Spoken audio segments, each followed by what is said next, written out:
demais obreiros, pastor Roberto da missão, pastor Marcelo, é isso? Eu acompanho ele e a esposa, buscaram conhecimento numa área tão importante, né, que estão ajudando tanta gente aí.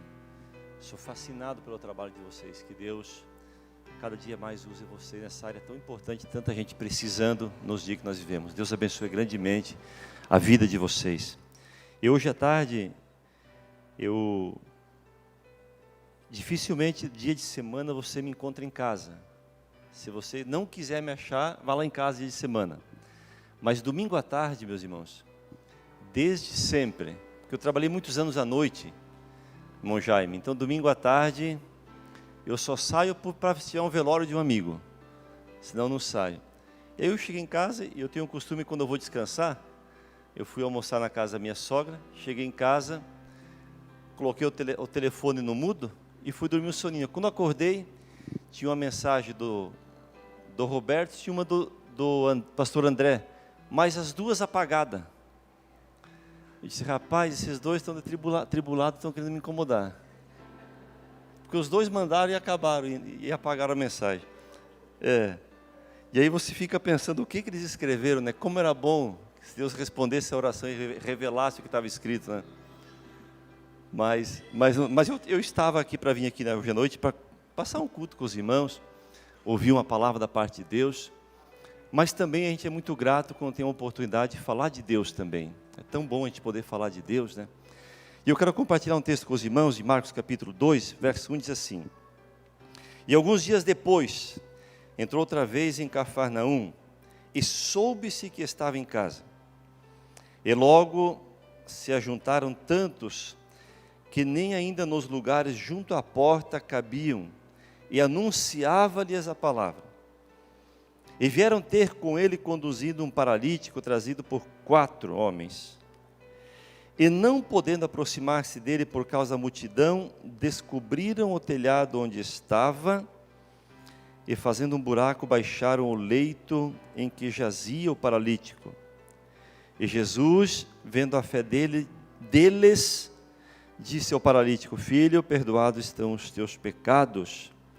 E estavam ali assentados alguns dos escribas, e arrazoavam em seus corações, dizendo: Por que dizeste assim blasfêmia? Quem pode perdoar pecados, senão Deus? Tome o seu lugar nessa noite, agradecendo ao Senhor por bondade.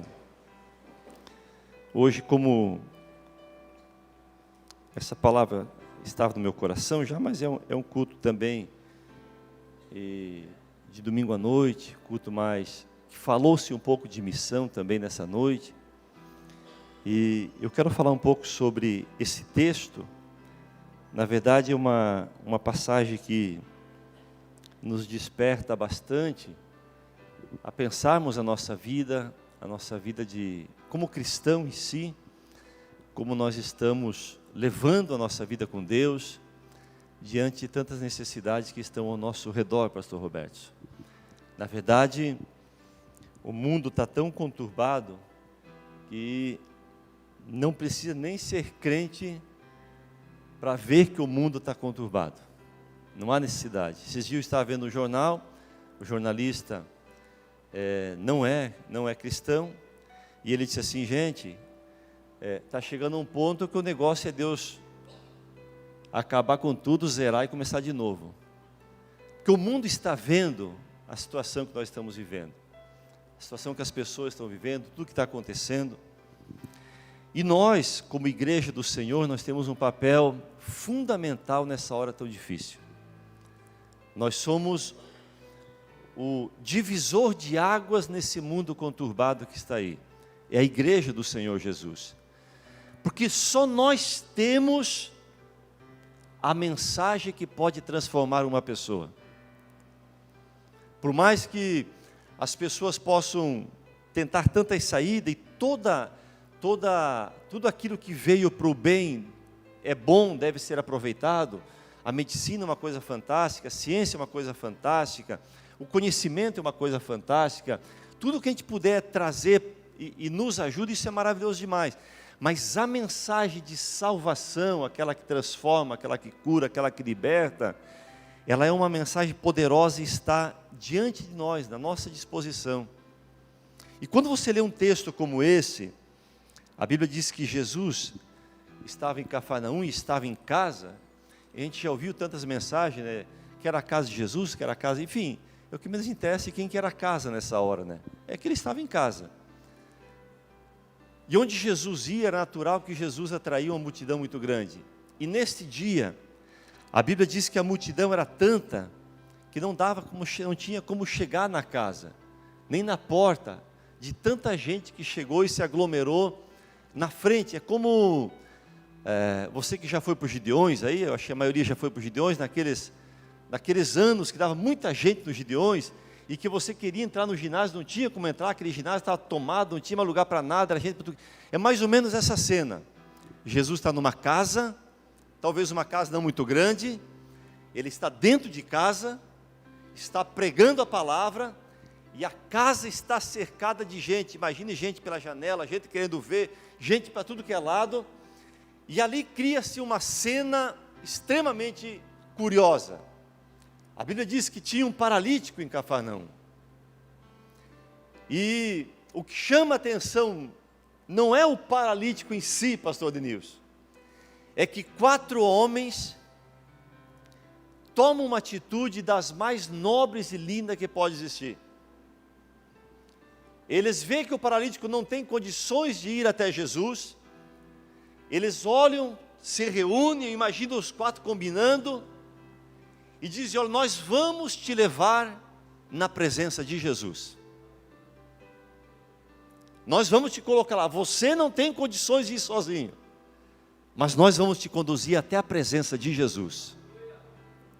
Aleluia. E a Bíblia é muito clara, meus irmãos, é muito maravilhosa de entender, é fácil de entender esse texto, que eles colocam o paralítico num leito e conduzem ele em direção à casa onde Jesus estava. Quando eles chegam na casa onde Jesus está, eles se deparam com a cena. Não cabe mais ninguém. A casa está tomada, a frente da casa está tomada de gente. Meus irmãos, se fosse talvez eu, e talvez fosse você também, nós teríamos um motivo muito claro para dizer: nós tentamos te ajudar. Nós queríamos que você conhecesse Jesus. Nós queríamos te apresentar a Jesus. Mas você está vendo, não tem condições. É muita gente. Infelizmente não vai dar. Nós vamos ter que voltar. Vamos tentar outra hora. Talvez se fosse nós tomaríamos essa atitude. Nós não... E não seria uma desculpa, seria uma justificativa boa. Porque realmente a casa estava cheia, Jesus estava dentro, a frente da casa estava tomada. Mas, meus irmãos, esses homens tinham uma decisão. Quando eles tomaram a decisão, eles não disseram se teria problema ou não, se teria obstáculo ou não. Eles prometeram para o paralítico: nós vamos te colocar na presença de Jesus. E aí, meus irmãos, entra o quão é importante a gente entender quando Deus tem um propósito na vida da gente, quando Deus quer usar a gente para alguma coisa, quando Deus quer que você seja instrumento na vida de alguém. Sempre vai existir obstáculo na caminhada. Sempre vai ter alguém querendo impedir, sempre vai ter uma dificuldade, sempre vai ter. Mas escute, meu irmão, quando nós temos propósitos firmes com Deus, nós não desistimos. Nós vamos até o fim. Nós queremos cumprir uma meta. Nós vamos lá. Aleluia. Nós vamos... Se tinha uma pessoa, meu irmão, que gostava de futebol, era eu. Eu jogava bola. Quarta noite, lá no interior, lá em Valvério, não era nem crente ainda. Quarta noite, sábado à tarde, domingo de manhã e domingo à tarde. E jogava bola não, eu corria atrás da bola, né? Se eu jogasse bola, eu estava na seleção, eu corria. E eu gostava demais, meu, demais. Tem uma época que a Band tinha um programa de esporte o dia inteiro, eu ficava o dia inteiro na frente da televisão, quando chovia, não dava de ir. Eu gostava demais. E eu lembro que teve uma Copa do Mundo Sênior, das seleções só de 50 anos para cima, há muitos anos atrás. E eu lembro que o Brasil estava na Copa, e o Brasil estava jogando. E o Brasil, aos 45 do segundo tempo, 2-0 estava perdendo. Meu irmão, 45 do segundo tempo, tudo jogador acima de 50 anos, é para dizer assim, vamos embora. Já era, acabou. Os velhinhos, chuva, muita chuva. Pensa que os velhinhos desistiram? Foram para frente e viraram o jogo para 3-2. Em torno de 4 minutos eles fizeram 3 gols. Porque não desistiram. Qualquer um talvez ia estar perdido, desanimou. O que estava narrando o jogo dizia, acabou. O que eu quero trazer para você com isso? Meu irmão, por mais que às vezes você ache que a coisa é difícil. Não vai dar, obstáculo. Ei, meu irmão, vai em frente. Quando nós colocamos Deus na frente do que nós propositamos, quem pode impedir os planos de Deus na nossa vida? Esses 4 homens, meu irmão, que a Bíblia, pastor Marcelo, não diz nem o nome deles. Eles chegam na frente da casa, vê que não tem, poxa, não vai dar, não, eles têm outra ideia, calma aí, a porta está trancada, mas o telhado está livre, nós vamos subir pelo telhado. E meu irmão, se nos dias de hoje, com uma escada, dá-se entender que é um telhado mais resistente, com mais condições, o pastor André caiu sozinho. Lembra, o Andrezinho caiu do telhado lá, né, Glédia? Eu já caiu algumas vezes nessas casas que a gente faz. Você imagine aqueles homens pegar um paralítico numa cama, ter que subir no telhado. Eu não sei como é que eles fizeram, deu uma trabalheira danada, arrancar a telha do telhado e descer o moço aonde Jesus está.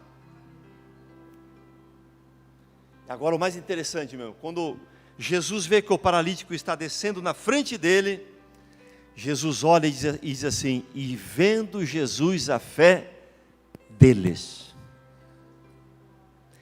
E acabou, pastor, a história dos 4 homens. Porque a partir daquele momento quem tinha que aparecer não era mais eles. A partir daquele momento quem tinha que aparecer era aquele que faria o milagre na vida daquele homem. E vendo Jesus a fé deles, tem umas coisas que a Bíblia é interessante, porque a Bíblia não diz nada mais sobre esses 4 homens, a gente fica até curioso para saber quem eram eles. Poxa, poderia dizer pelo menos o nome, mas nem nome tem. Mas ficou registrado, e até os dias de hoje, nós sabemos que teve 4 homens que um dia mudaram a história da vida de um homem, porque tiveram atitude. Não desistiram. E isso nos traz uma lição muito grande, meus irmãos. Os dias que nós vivemos, nós somos cercados de desafios. Nós sabemos que Jesus cura. Quantos creem que Jesus cura? Quantos creem que Jesus salva? Então nós sabemos, não temos dúvida disso. Sabemos os dias de culto à igreja. Sabemos que Jesus também não cura só na igreja. Sabemos que Jesus faz maravilha em qualquer lugar. E nós sabemos aonde estão os paralíticos desse mundo, meu irmão.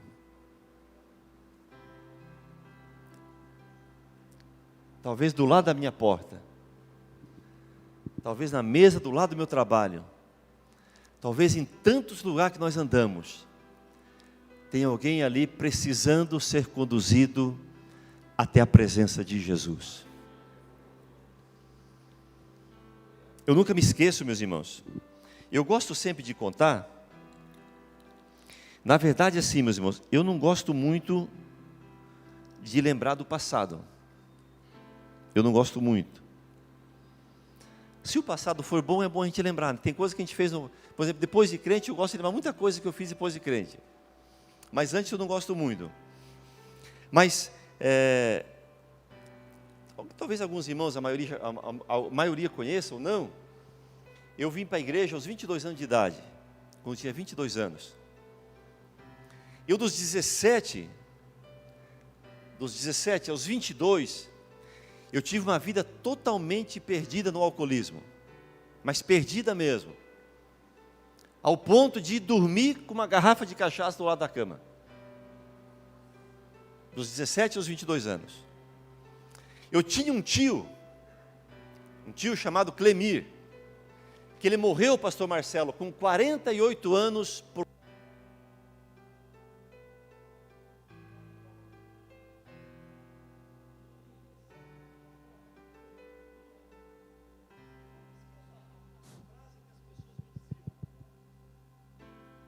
Eles olhavam para mim e diziam assim, ó, esse aí é o xerox do Clemir, do meu tio. E aquilo, meu irmão, me soava ruim, porque eu vi que era uma desgraça. E naquela turbulência que eu vivia, um dia eu estava com um primo meu totalmente perdido, começou no álcool e estava destruindo-se na droga. E eu estava um dia com ele, pastor Marcelo, e ele disse assim, Adair, que meu nome é Adair, todo mundo me conhece por Tessari, mas meu nome é Adair. E ele disse assim, Adair, é o seguinte, ó, domingo que vem eu quero te levar no lugar. Eu disse, vamos, bora. Ele assim, tu precisa conhecer algo que você vai ver o quanto é bom. Eu disse, mas o que é? Só me diz o que é. Cara, tu nunca fumou maconha? Eu disse, não, eu quero te apresentar. Tu vai ver como isso vai ser bom para a tua vida. Meu irmão, para quem está perdido, outro abismo é um passo. É um passo. Isso foi num domingo. Eu tinha voltado a estudar em Joaçaba, pegava o ônibus em Erval Velho, e à noite para Joaçaba. Quando eu cheguei na sala de aula na terça-feira à noite, como Deus é bom com a gente, né? Eu fico pensando as coisas que Deus faz na vida da gente, como Deus é maravilhoso. Eu chego na sala de aula, pastor Denilson, e olho para uma moça muito linda, que tinha começado a estudar naquele dia, e não era da minha sala, eu estava na sala de um amigo. E eu olho para essa moça muito linda e fui conversar com ela. E quando comecei a conversar com ela, ela já se identificou que era crente. E eu comecei a conversar, e ela, não tem aquele videozinho que eles colocam, corte rápido Tramontina, esses videozinhos que tem? Foi o que ela fez. Ela disse, ó, se você tem alguma intenção comigo, já vou te avisar, eu sou crente e você precisa ir para a igreja.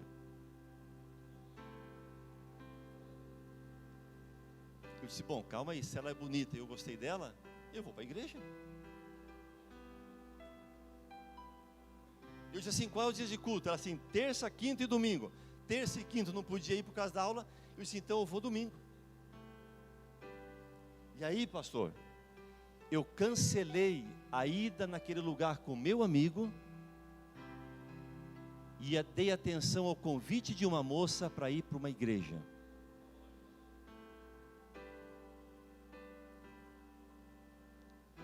Meus irmãos, se alguém falar de Jesus para alguém, dá resultado.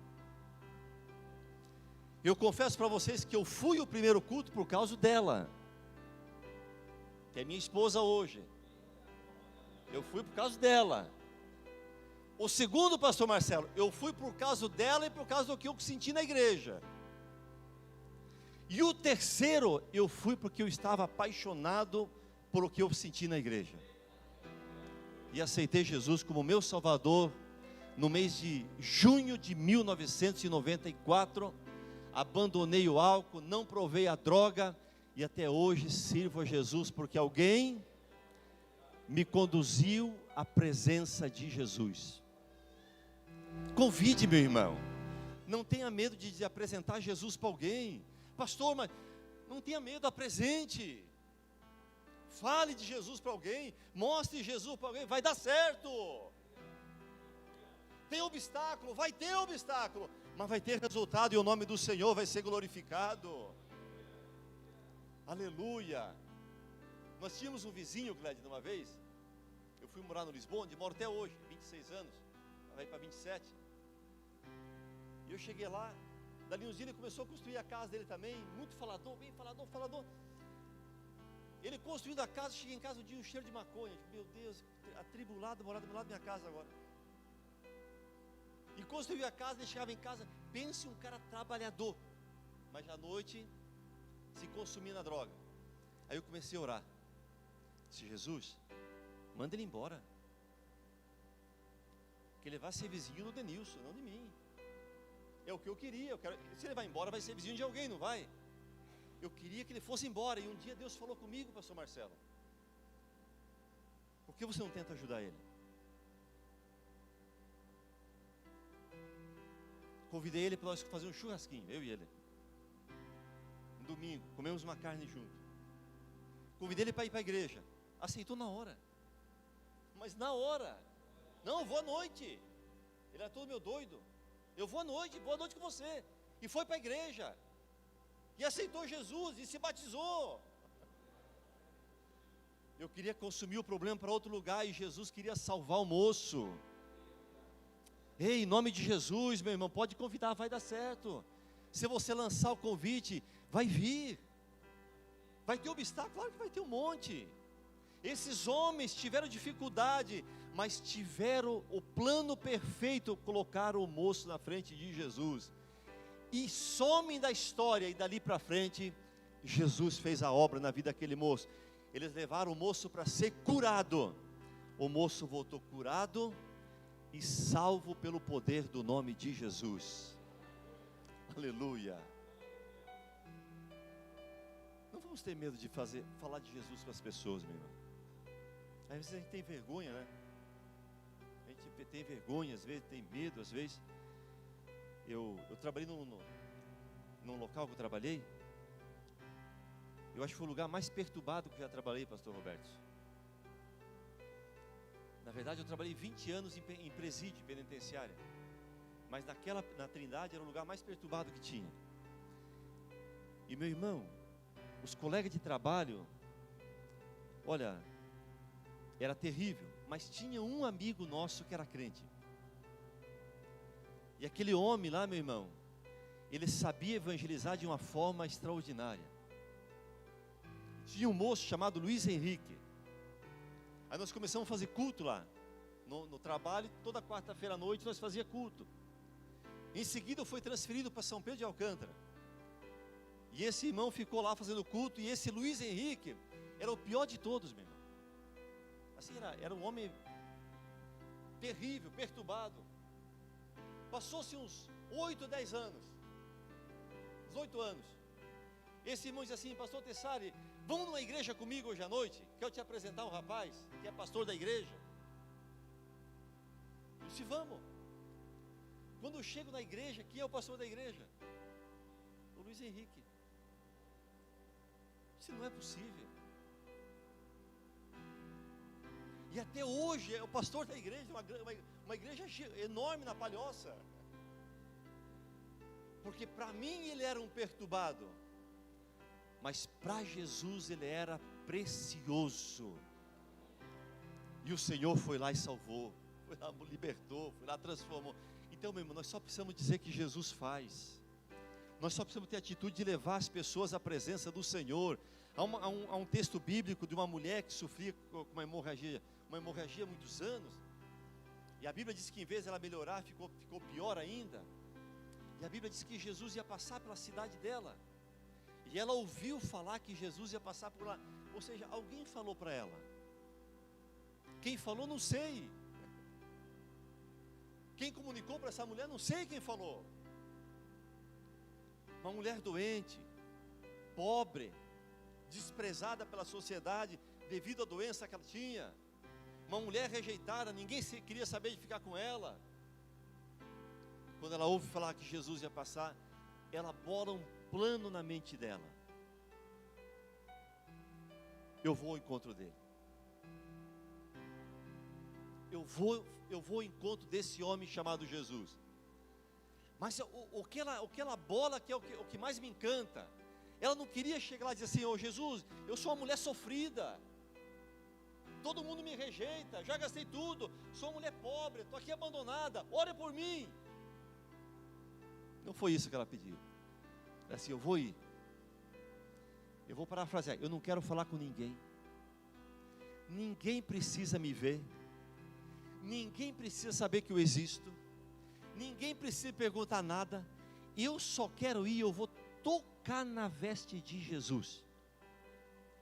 E quando eu tocar, eu vou ser curada.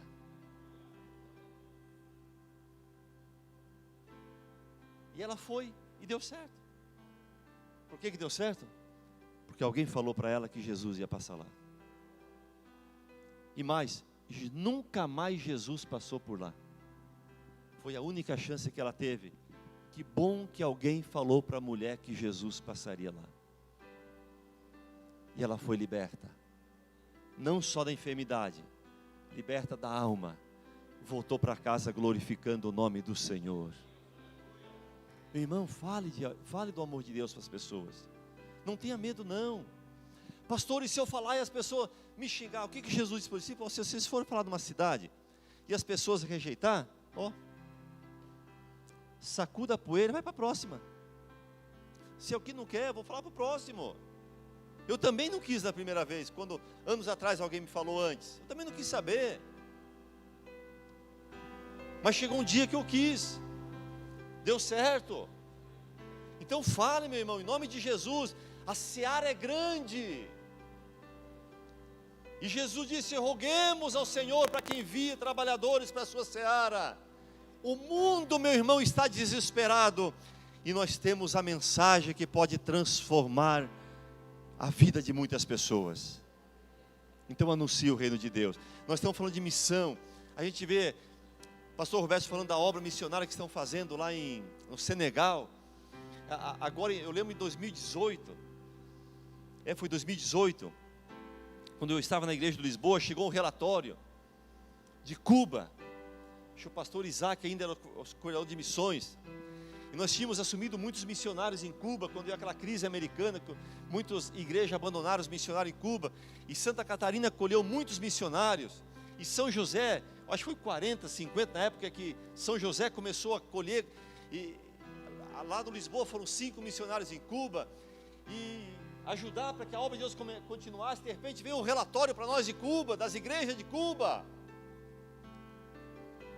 E o relatório diz o seguinte: que até aquele momento 100 mil cubanos já tinham sido batizados nas águas, sobre a opressão de um regime cruel, que não impedia que Deus entrasse no coração das pessoas e transformasse a vida deles. Hoje deve ter milhares e milhares e milhares e milhares de cubanos, cada dia mais se rendendo aos pés de Jesus, senegaleses sendo transformados, haitianos sendo transformados, brasileiros sendo transformados, ou seja, tudo que é canto do mundo tem gente sendo salvo. Vamos aproveitar e falar que o Jesus ainda cura, que Jesus salva, que Jesus liberta, que Jesus transforma, aleluia, e que Jesus faz coisas preciosas na vida das pessoas. Você crê nisso, meu irmão? Lance a semente, fale isso, meu irmão, em nome de Jesus. Às vezes eu sei que você tem o mesmo que eu, a gente tem receio de falar, às vezes tem medo de falar, temos a preocupação da reação da pessoa que vai ser. Não tenha não, meu irmão, fale. Que aquele moço chegou numa cama, paralítico, não sei qual era o tamanho da paralisia dele, mas devia ser grave porque estava num leito, mas saiu de lá, carregando o leito que carregava ele, agora ele sai carregando o leito e glorificando o nome de Jesus, porque 4 homens, diga comigo, 4 homens, sem nome, que nem nome foi dado, levaram ele à presença de Jesus. Fale do amor de Deus, meu irmão, não tenha medo de falar das grandezas de Deus. A gente às vezes fica meio receoso e fica preocupado, você vai, não, meu irmão, pode falar. Às vezes, pastor, eu vou ver qual culto que eu vou trazer a pessoa, vou convidar alguém, mas eu quero saber quem é que vai pregar, eu quero saber quem é que vai cantar, eu quero saber qual dia, meu irmão. Se você não se preocupe com isso, não se preocupe com isso. Sabe onde que eu aceitei Jesus? Numa igrejinha de madeira, olha, dava o tamanho desse púlpito mais ou menos, um pouquinho mais, até aqui, é mais ou menos isso, de madeira. Eu era católico não praticante, então, dizia que não era, porque não praticava. Quando entrei naquela igrejinha lá, pastor Marcelo, em 1994, eu olhei assim, eu fiquei desesperado no início. Aquela barulheira, aquela língua estranha, e gente falando, e gente orando alto. Eu disse, meu Deus, onde é que fui me meter, onde é que eu estou? Do início.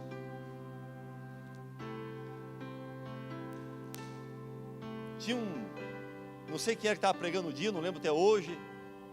Mas é interessante, meu irmão, quando eu cheguei na igreja, eu sentei mais ou menos no banco que aquela irmã está ali, mas segundo banco assim. E o púlpito é como se fosse aqui em cima, o pastor estava orando no canto ali. Engraçado, pastor Marcelo, que o culto todo assim foi um pouco estranho para mim, porque eu nunca tinha entrado. Mas a oração daquele pastor não saía da minha memória.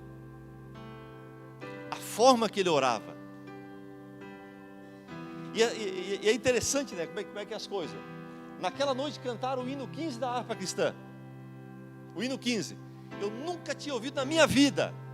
Nunca. E meu irmão, até hoje, meu irmão, se você quer acabar um culto, me bota cantar qualquer coisa. A minha esposa, uma vez, pastor Roberto, começou a me incomodar, queria que eu cantasse com ela. Não, vamos ensaiar, vamos ensaiar, vamos ensaiar, vamos ensaiar. E você sabe que às vezes para agradar a esposa, tu diz sim. E eu disse, tá bom, vamos ensaiar um hino. Ensaiamos o hino, meu irmão, é a pior coisa para mim. Fomos cantar junto. Ela já começou cantando e já não sabia onde eu estava. Foi o ministério mais curto da minha vida, um hino, e acabou o meu ministério. Porque eu não sei cantar. Mas só que é interessante, olha que mais coisa interessante. Que lá no interior onde eu morava, eu era agricultor. Tinha as terras de um vizinho nosso, tinha um vale muito grande, e lá em cima estavam as terras do meu pai. Um vale grande, gigante mesmo. E eu estava com o trator trabalhando naquele dia. Uma segunda-feira, eu saí do culto e fui trabalhar. E é impressionante que eu comecei a cantar o hino 15. Do meu jeito. E cantando alto.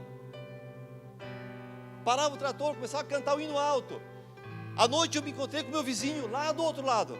Ele disse assim, Adair, tu estava maluco hoje de manhã? Eu disse, por quê? Que música doida é aquela que tu cantava hoje de manhã lá na roça?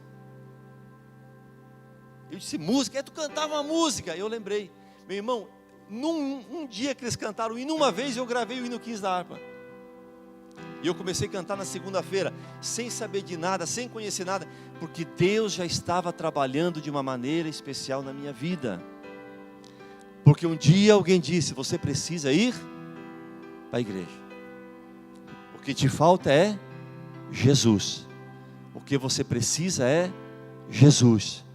Diga para as pessoas, o que você precisa é de Jesus. A tua vida tem solução? Tem. Jesus. Tem Jesus. Fale para as pessoas. E um dia você vai ver eles aqui adorando o nome do Senhor, do teu ladinho, glorificando e exaltando o nome de Jesus. Amém, meu irmão? Fique em pé comigo nesta noite, então, vamos fazer uma oração? Glória a Deus. E se passaram já 28 anos, meus irmãos, que estamos aqui adorando o nome de Jesus, louvando a Deus, glorificando o Senhor, dizendo que Ele é bom, aleluia, falando o amor de Deus para as pessoas, dizendo para eles que eles precisam de Jesus, aleluia, glória a Deus. Eu quero orar com você nessa noite. Como nós estamos num culto, meus irmãos, que nós falamos um pouco do que Deus pode fazer na vida das pessoas, eu queria te encorajar nessa noite, a você sair daqui desta noite, propositando o teu coração, que você vai convidar alguém para vir para a igreja, que você vai falar de Jesus para alguém na sua casa, seu vizinho, seu amigo, seu parente, que você vai dizer que Jesus pode mudar a vida dele, que Jesus pode mudar a vida dela. Faça como aqueles 4 homens, meu irmão, que viram outro homem num sofrimento, e não aceitaram ver aquele sofrimento ali. Não, nós vamos te levar à presença do Mestre, vamos aproveitar. Fale para alguém, meu irmão, em nome de Jesus. Aleluia. E esqueça o restante, pastor, esquece o restante, deixe Jesus fazer a obra salvadora. Quem faz é Jesus. Depois, claro, vem o discipulado da igreja, a orientação da igreja, tudo isso faz parte, mas quem vai fazer a obra no coração da pessoa é Cristo. Você só tem o compromisso de dizer, eu vou falar de Jesus para essa pessoa. E Ele vai transformar, com certeza. Coloca a mão no teu coração e ore comigo nessa noite. Pai, no nome de Jesus, nós queremos Te louvar nessa oportunidade, Senhor. Queremos Te glorificar, Deus, porque nós sabemos que Tu tens poder, Senhor. Nós sabemos que o Senhor cura, que o Senhor salva, que o Senhor liberta. E nós também sabemos onde está a paralisia desse mundo, que vive em angústia e sofrimento, Senhor. Deus, em nome de Jesus, nos ajude, Pai. Nos dê ousadia, nos dê sabedoria, nos dê graça, Senhor, para não termos vergonha de falar do Teu amor, para termos coragem de convidar as pessoas, para que possam ter um encontro contigo, Jesus. Talvez tem pessoas que ainda sofrem por causa da nossa covardia de não falar do Teu amor, mas nessa noite inflama o nosso coração, Senhor, com o desejo de falar do Teu amor, de conduzir as vidas até a Tua presença, Senhor, porque se nós trazemos ela na Tua presença, nós temos por certo que o Senhor fará uma obra gloriosa na vida deles. Pai, usa a cada um dessa noite, usa essa igreja, Pai, como instrumento de cura para muitas pessoas. Usa essa igreja como instrumento, Pai, para a salvação de muitas vidas. Usa essa igreja, Senhor, para conduzir os tantos viciados, moribundos, aleluia, perdidos em tantos vícios, Senhor. Usa a nossa boca, usa a nossa voz, Senhor, para dizer para eles que tem um Deus que pode mudar a história da vida deles, que tem um Deus que ainda liberta pessoas da maior escravidão que existe. Toma essas vidas em Tuas mãos, Pai. Toma cada um dessa igreja na Tua presença. Que o Teu Espírito Santo os encoraje nessa noite. Que o Teu Espírito Santo dê ousadia a cada um nessa noite. Que eles sejam tomados pela Tua presença e sejam um instrumento na vida de outras pessoas. É a nossa oração no nome de Jesus. Amém e amém. Que Deus abençoe.